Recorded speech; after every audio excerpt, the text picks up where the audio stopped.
c'est toujours un plaisir pour le Parc national de participer au festival à Maïs. Il faut dire que nous avons participé quasiment à toutes les éditions jusqu'à organisées. Et ça a toujours un plaisir. Nous pensons que le festival à Maïs, c'est un espace un espace professionnalisé, un espace où on donne une tribune à tous ceux qui ont des messages des développements et des conservations à ce concert. Et donc, c'est toujours une belle opportunité pour nous de venir ici, de rencontrer les publics, parce que nous voulons renforcer cette cohésion avec les populations du parc, présenter ce que nous faisons en termes de conservation, présenter ce qui est notre apport en termes de développement socio-économique en faveur des riverains. C'est pourquoi quand vous visitez notre stand, vous pouvez remarquer que tout est représenté. Il y a des arbres qui sont représentés, il y a tous les produits Virunga qui sont représentés, même des produits à venir. C'est une façon pour nous de dire aux populations de la province du Nord Kivu, il y a un travail qui est fait d'abord pour préserver le parc national de Virunga qui est un joyau de biodiversité qui fait la fierté de la province du Nord Kivu, qui contribue même à l'identité de la province, mais dire aussi qu'à côté, nous travaillons, essayer un peu de contribuer au développement socio-économique de la province du Nord Kivu et ainsi agir sur la réduction de la pauvreté, favoriser la création de richesses et justement amener les populations riveraines à avoir une qualité de vie beaucoup meilleure que ce qu'elles ont jusque-là. Il y a eu sûrement beaucoup de préjudices au niveau de l'organisation, mais chez nous, au niveau du parc national de Virunga, il ne faisait aucun doute que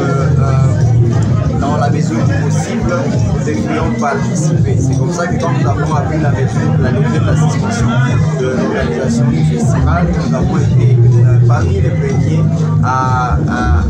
confirmer notre présence. Et aujourd'hui, comme vous pouvez le voir, nous avons un stand très bien garni qui montre que malgré les problèmes qu'il y a eu suite à l'annulation puis à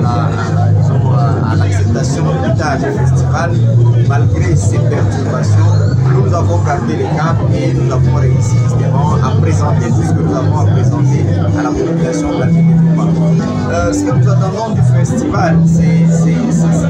c'est d'abord valoriser ou mettre en valeur cette opportunité, ces rassemblements que le festival arrive à faire en amenant des milliers, des dizaines de milliers d'habitants de la ville de Goma. Ça représente un très grand public pour nous et parler avec ces publics, échanger à travers différents canaux, notamment à travers pour la presse bien sûr, et tous ceux qui viennent visiter notre stand, c'est une très grande opportunité et nous espérons que le festival à Mani prospère et qu'il fasse de plus en plus d'éditions et que nous ayons toujours cette opportunité de pouvoir rencontrer des gens, de pouvoir parler avec eux. Vous savez, le Nord Kivu, c'est une province qui est caractérisée par la résilience et je pense que nous-mêmes au parc national de Virunga, nous sommes caractérisés par cette même résilience, c'est-à-dire que nous maintenons les efforts de conservation malgré les conditions difficiles. Il est important de préciser que l'ICCN a pour mandat de mener les activités de conservation en temps de paix comme en temps de guerre. Et c'est comme ça que nous, la guerre ne nous arrête pas vraiment. Chaque fois que nous avons une brèche, à chaque fois qu'il nous reste une possibilité de poursuivre ou de maintenir les activités de conservation, nous nous y attelons et nous continuons à le faire. C'est vraiment un sens de résilience que nous essayons de privilégier. Mais aussi, à côté, nous pensons que comme nous sommes dans des actions qui sont purement communautaires, il y a un accompagnement communautaire et populaire que nous sentons par rapport à tout ce que nous faisons et cela nous donne de la force de continuer malgré les conditions sécuritaires difficiles. Mais il faut quand même préciser que nous prenons en compte la sensibilité sécuritaire et à côté de tout ce qui peut être comme soutien populaire, tout ce qui peut être comme accompagnement des uns et des autres, nous renforçons aussi les mesures de sécurité pour éviter justement des incidents qui touchent notre personnel pour les différents projets que nous menons en faveur des communautés.